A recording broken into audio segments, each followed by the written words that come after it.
Que dit Jésus aux Juifs dans le chapitre 8, verset 44 de l'Évangile selon saint Jean? Vous avez pour père le diable et vous voulez accomplir les désirs de votre père. Il a été meurtrier dès le commencement et il ne s'en tient pas dans la vérité parce qu'il n'y a pas de vérité en lui. Lorsqu'il profère le mensonge, il parle de son propre fond, car il est menteur et le père du mensonge.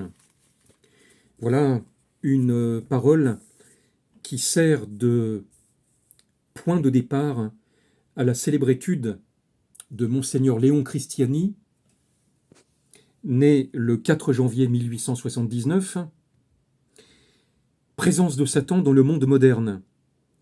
Monseigneur Léon Christiani, un très grand hérésiologue, satanologue, également spécialiste par ailleurs de Jean Cassien et du protestantisme.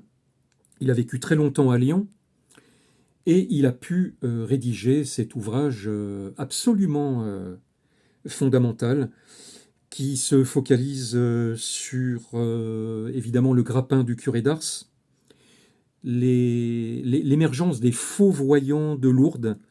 C'est un épisode peu connu, les faux voyants de Lourdes qui avaient pour but de discréditer Bernadette.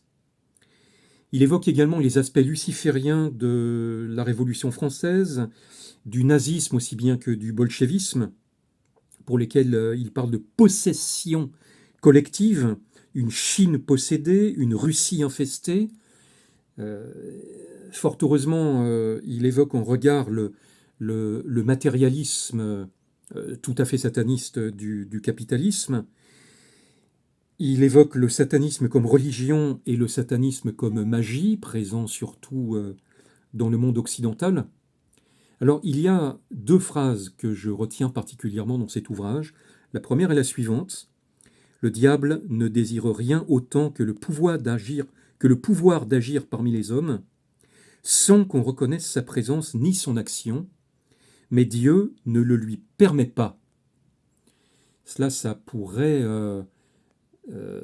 être le point de départ d'une réflexion sur le fait de savoir si Satan agit ou pas parmi les hommes, agit de manière effective ou pas. Est-ce que son influence n'est que anti-spirituelle ou bien est-ce qu'elle passe également par des actes? Et puis il y a une seconde réflexion qui est une variation autour de la fameuse assertion baudelairienne. C'est la suivante. Satan, dans sa rage de voir nier Dieu, préfère se nier lui-même plutôt que de se révéler. Et puis, deux chapitres concluent cet ouvrage. Ils sont un peu moins intéressants. Il y en a un sur Léon Bloy, au sujet duquel Monseigneur Christiani insiste de manière peu subtile sur l'analogie effectuée par Bloy entre le Paraclet et Satan, et relevée, on le sait, par Barbeau dans son ouvrage Un prophète luciférien, et puis également sur Giovanni Papini, où Monseigneur Christiani relève l'hérésie quasiment théopachite de Papini lorsqu'il nous demande d'avoir pitié de Satan en raison du châtiment qu'il subit. Alors, moi je vais vous montrer une flambée de satanisme dans le monde moderne. Voilà. Du feu,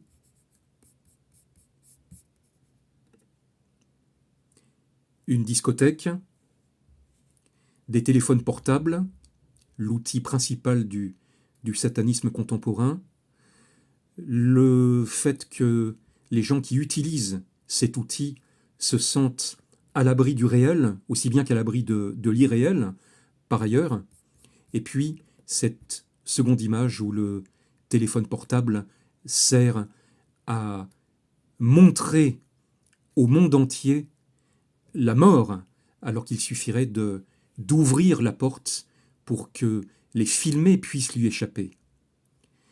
Alors certains rétorqueraient immédiatement « c'est de l'IA, c'est de l'IA ». Peut-être, Mais ça serait alors encore pire.